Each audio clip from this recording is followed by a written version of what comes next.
YouTube के इस channel पे आप लोग हिंदी ट्यूटोरियल्स देखेंगे, जिस सीरीज़ के अंदर सबसे पहले अपन वेक्टर ड्राइंग या वेक्टर ग्राफिक कैसे बनाए जाते हैं ये सीख रहे हैं।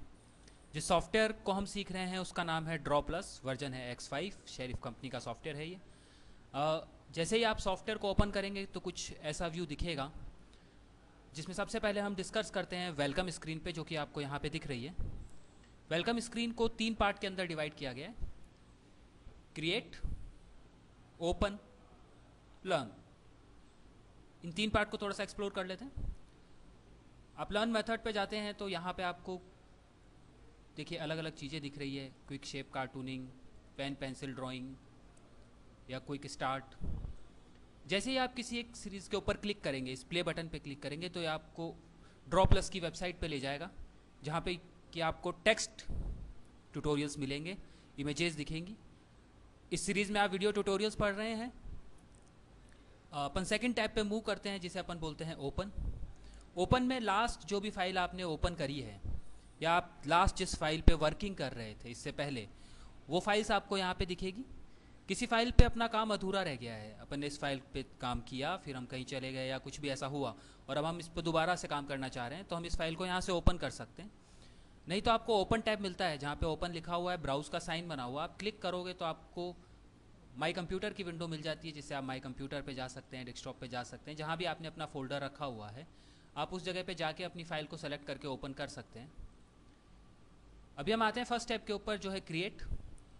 क्रिएट में आपको यहाँ पे 4 चीज़ें दिख रही हैं। सबसे पहले स्टार्ट न्यू ड्राइंग, की frame animation, stop frame animation, import PDF, और सैम्पल डिज़ाइंस के अंदर कुछ बने बनाए सैम्पल्स आपको दिखेंगे।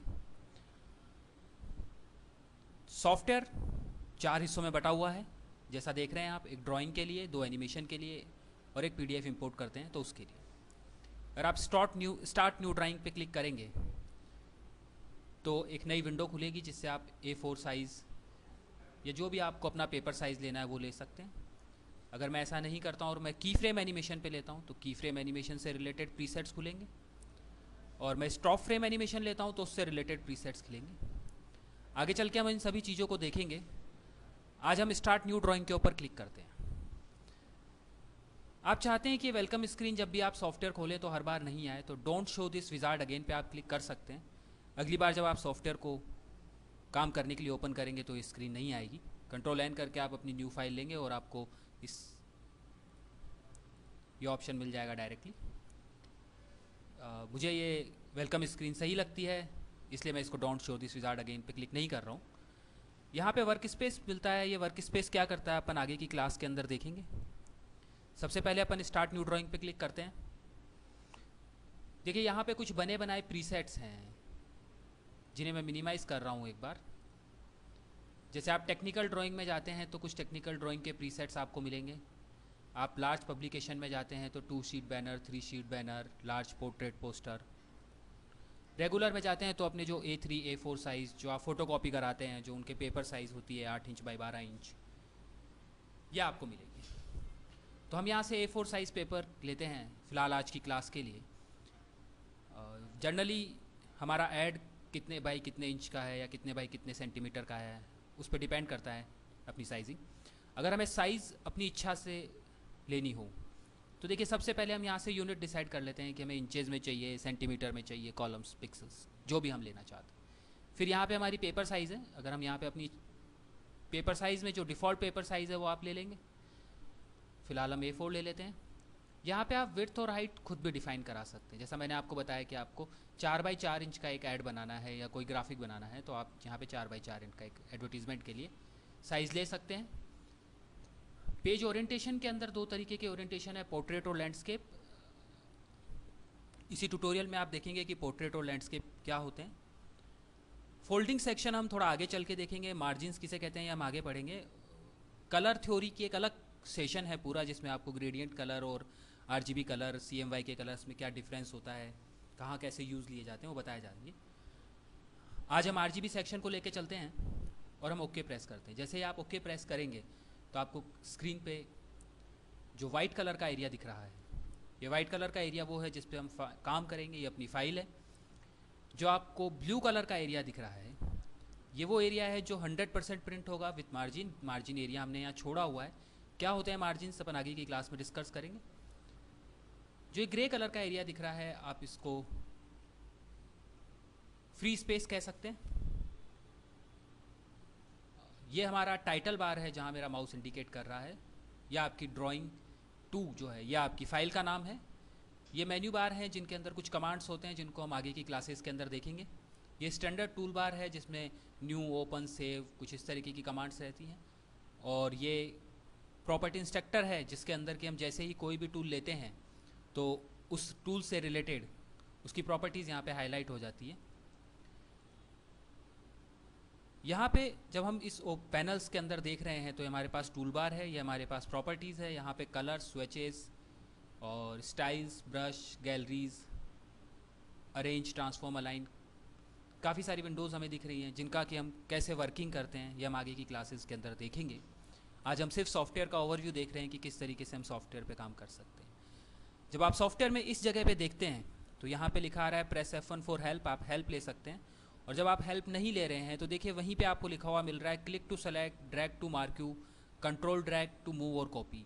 ये एक छोटी हेल्पलाइन है जो आपको कुछ कुछ बताता रहता है कि आप जैसे ही कुछ कर रहे हैं। तो देखिए अभी नीचे लिखा हुआ आ रहा है hold control to toggle create about center, press escape to cancel. तो हम इन चीज़ों के ऑप्शन को यूज़ करके काम कर सकते हैं। ये पॉइंटर टूल है जिससे हम किसी भी चीज़ को मूव करते हैं, सेलेक्ट करते हैं, कलर फिल करते हैं। ये हम आगे की क्लास में देखेंगे, जिस क्लास में हम टूल बार का ओवरव्यू लेंगे। जब हम यहाँ पे आते हैं तो हमें यहाँ पे हैंड टूल मिलता है जिससे कि हम इसको पैनिंग कर सकते हैं। यहाँ पर हमें जूम टूल मिल रहा है जिससे कि हम किसी भी एरिया को जूम कर सकते हैं। फिट टू स्क्रीन करने के लिए आप इस जगह पे क्लिक कर सकते हैं। प्लस के पास में जो है आपको बटन दिख रहा है, आप यहाँ पे क्लिक कर सकते हैं फिट टू स्क्रीन। शॉर्टकट्स के ऊपर हम एक क्लास के अंदर डिस्कस करेंगे कैसे आप अपने शॉर्टकट्स बना सकते हैं, किन चीज़ों के क्या क्या शॉर्टकट्स हैं, आप कहाँ से देख सकते हैं, ये हम आगे की क्लास में लेंगे। प्लस पे क्लिक करने पे आप जूम बढ़ा सकते हैं, माइनस क्लिक करने पे आप जूम को कम कर सकते हैं। यहाँ से आप अपने कैनवास को रोटेट करा सकते हैं। आप कैनवास रीसेट करना चाहें तो रीसेट कैनवास का ऑप्शन है। प्रीव्यू सेटिंग्स और ये सब हम आगे देखेंगे। फिट टू स्क्रीन कर लेते हैं। आज के सेशन में आपने देखा कि ड्रॉ प्लस का जो बेसिक पैनल है वो क्या क्या है।